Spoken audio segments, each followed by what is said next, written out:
সন্ত্রাসীরা সেখানে আগে থেকেই ছিল। তাদের উদ্দেশ্য ছিল বাদল, যিনি জামাত ইসলামের প্রার্থী, শেরপুর 3-এর, মূলত তাকে হত্যা করা, অন্যদেরকে মারাত্মকভাবে আহত করা।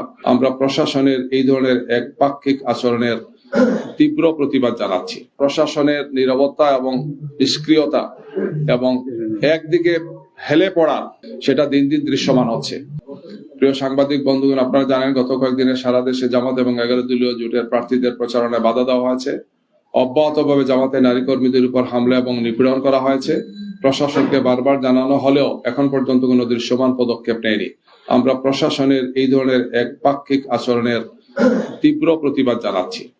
আমরা আপনাদেরকে বলতে চাই যে এই ঘটনা প্রশাসন যদি তাৎক্ষণিক হস্তক্ষেপ করতেন, বিশেষ করে সেখানকার যিনি আইন শৃঙ্খলা বাহিনীর দায়িত্বে যে পুলিশরা ছিলেন, তারপরে সহকারী রিটার্নিং অফিসারের দায়িত্বে যিনি ছিলেন টিএনও সাহেব, তাদের ব্যর্থতায় এই দুঃখজনক ঘটনাটা ঘটেছে। গিয়ে নির্বাচন আরম্ভ হওয়ার পর প্রথম শহীদ হয়েছেন শহীদ উসমান হাদি, আপনারা জানেন, ঢাকা 8-এ। আর এরপরে এই ধরনের একজন প্রার্থীর সমাবেশে হামলা করা হয়েছে, অন্যরাও ছিলেন, এবং এখানে সুনির্দিষ্টভাবে বিএনপির যিনি প্রার্থী তার নেতৃত্বে তিনি উস্কানি দিয়েছেন এবং তার কারণেই এই ঘটনাটা ঘটেছে আমরা মনে করি।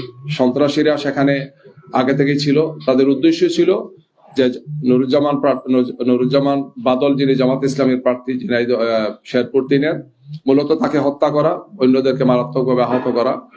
এই হীন উদ্দেশ্যে তারা এই কাজটি করেছেন। গিয়ে আমরা প্রশাসনের নীরবতা এবং নিষ্ক্রিয়তা এবং একদিকে হেলে পড়া, আগে আমরা বলেছিলাম, নির্বাচন কমিশন বলেছি, আপনাদের মাধ্যমে আমরা জাতিকে জানিয়েছি, সেটা দিন দিন দৃশ্যমান হচ্ছে। আমাদের নারী কর্মীরা যেখানেই ভোট দিতে যাচ্ছে, ভোট সংগ্রহ করতে যাচ্ছেন বা দাওয়াতি কাজে যাচ্ছেন, ভোটারদের কাছে যাচ্ছেন, তাদেরকে হেনস্থা করা হচ্ছে। গতকালকেও ঢাকা 4-এ আপনারা দেখেছেন একজন নারী কর্মীকে আহত করা হয়েছে। বিভিন্ন জায়গায় এই ধরনের একের পর এক ন্যাক্কারজনক ঘটনা বিএনপির সন্ত্রাসীরা ঘটিয়ে যাচ্ছেন। আমরা একটি সুষ্ঠু, সুন্দর, শান্তিপূর্ণ নির্বাচনের জন্য জাতি আজকে অপেক্ষা করছে, কিন্তু এই পরিবেশকে আজকে বিঘ্নিত করছেন এই সন্ত্রাসীরা। আমরা মনে করি এই জাতি অতীতেও স্বৈরাচারের এবং ফেসিবাদের বিরুদ্ধে যেভাবে ঐক্যবদ্ধভাবে আমরা আন্দোলন করেছি, বিজয় অর্জন করেছি, সন্ত্রাসীরা যদি এই ধরনের কার্যক্রম তার অব্যাহত রাখেন, তাহলে আমরা এক দলমত নির্বিশেষে, বিশেষ করে আমরা 11 দলীয় জোটে আমরা যারা আছি, আমরা সবাই জনগণকে সাথে নিয়ে আমরা তাদেরকে প্রতিরোধ করবো ইনশাল্লাহ। আমরা তাদের নেতৃবৃন্দকে আহ্বান জানাচ্ছি যে এগুলোতে তাদের নেতা কর্মীদেরকে যাতে তার নিবৃত্ত করেন এবং পরবর্তীতে যাতে এই ধরনের কোনো ঘটনা না ঘটে তারা যাতে দৃশ্যমান পদক্ষেপ গ্রহণ করেন।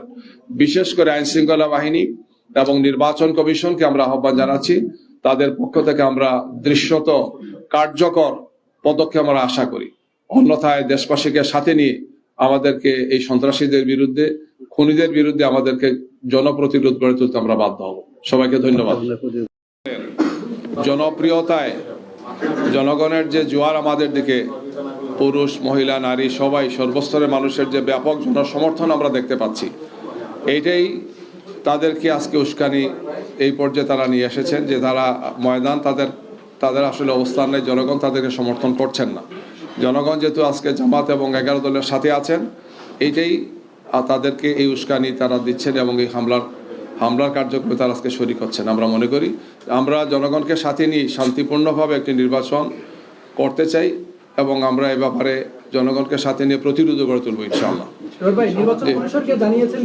জায়গাতে স্থানীয়ভাবে জানানো হয়েছে, আমরা কেন্দ্রীয় নির্বাচন কমিশনে আমরা যাব, কথা বলবো ইনশাআল্লাহ। জি।